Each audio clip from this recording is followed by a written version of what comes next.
This is day 17 of our Advent devotions, looking at the genealogy of Jesus Christ in Luke chapter 3 and in Matthew chapter 1, and considering some of the stories that make up those names, kind of going back to the Old Testament and looking at some of those stories and how those names and how the stories that we see point us forward to Christ, of Christ's first coming, what we celebrate as Christmas. And also why Christ had to come. We see it, part of it is the fulfillment of the prophecies that were made and God keeping his word.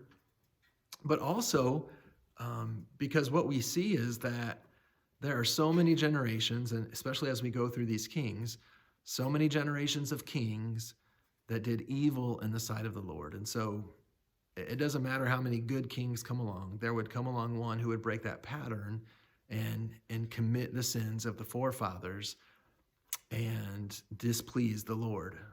And every time we see that, it's a reminder of why ultimately Jesus had to come.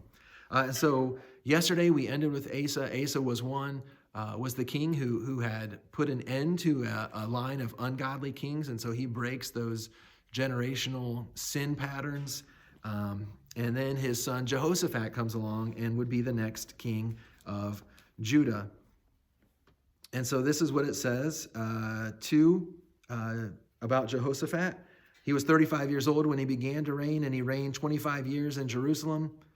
He walked in all the way of Asa his father. He did not turn aside from it, doing what was right in the eyes of the Lord. And during that time, it says, Jehoshaphat also made peace with the king of Israel. What we'll see about Jehoshaphat is there were still some remnants of sin, and he continued to work to put those things away, just as Asa, his father, had done. Although neither one of them ever completely got rid of all of the false idol worship that was taking place in Judah. But what we see is Jehoshaphat continues on with another king who sought to do what was right in the eyes of the Lord. And then we jump ahead, and that was in 1 Kings 22, and then we jump ahead to 2 Kings chapter 8, where we get the story of Jehoshaphat's son, Jehoram. This is what it says. Jehoram, was 32 years old when he became king, and he reigned 8 years in Jerusalem. And he walked in the way of the kings of Israel, as the house of Ahab had done, for the daughter of Ahab was his wife. And he did what was evil in the sight of the Lord. Yet the Lord was not willing to destroy Judah for the sake of David his servant, since he promised to give a lamp to him and to his sons forever. So we have Asa and Jehoshaphat. This is the grandpa and the father of Jehoram, who were godly kings. And then Jehoram comes along, and it says that he did evil just as the kings of Israel had done. Now remember, Jehoram is a king in Judah. And so at least there were some godly kings in Judah. Ultimately, what we'll see is in the time of Judah, there was 20 kings. 8 of them were considered godly, doing what was right in the eyes of the Lord. 12 of them were not. But when we look to the king of Israel, they also had 20 kings during their timeline as a nation. And out of the 20 kings, there was a grand total of 0 godly kings. Every single king in Israel did what was evil in the sight of the Lord. And so when it comes along and it says, and he walked in the way of the kings of Israel, obviously that was not a compliment. It says that as the house of Ahab had done, for the daughter of Ahab was his wife. Ahab was one of the most evil kings in the northern kingdom of Israel. And Jehoram took his daughter as his wife and then continued in the practices of Ahab.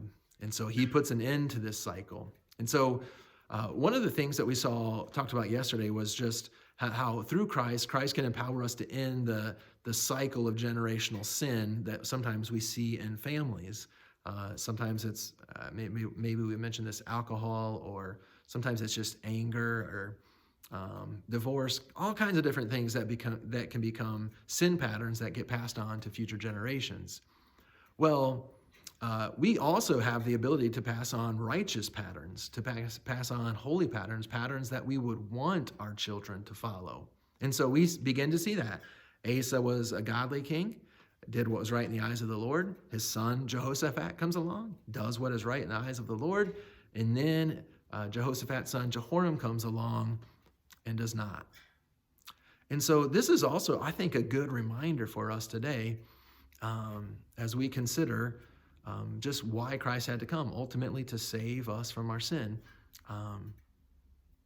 When Christ comes along, he invites us into a personal relationship with him. He says, if you want to get to the Father, if you want to have a relationship with God the Father, he says the only way to do that is through me, that he was the way, the truth, and the life. No one else would come to the Father, have a relationship with the Father, except through faith in the Son. And so Jesus comes along to make that possible. But what is also clear is that when Jesus does this, he does it in an individual way, that it becomes a personal decision, a personal choice, a personal relationship. And so you may be, maybe your grandfather, your grandparents were strong Christians and your parents were strong Christians. And you think that, well, just because they were Christian, I must be Christian too.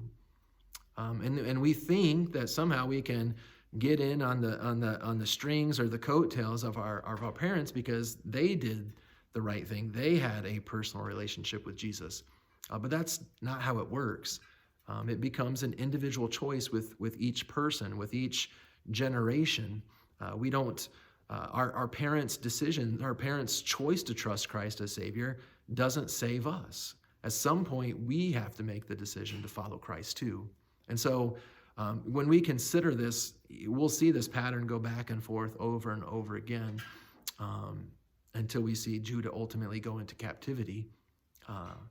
But what it reminds us of is, you may think, well, why couldn't they just continue on? Why couldn't we just continue on in that pattern? It's because sin is so enticing and so inviting, and so it looks like it's going to bring us pleasure and prosperity and all of these things, and sin always lies.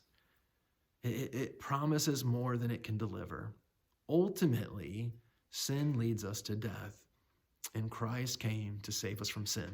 That's what Christmas is about. Christ coming to save us from sin, to put an end to death through his righteous life, through his substitutionary death, and through his victorious conquering of death in his resurrection. And so as we look forward to Christmas, just remember, it's not about, you don't celebrate Christmas, the true meaning of Christmas, because that's what your parents did, although that could be why you do some of the things that you do.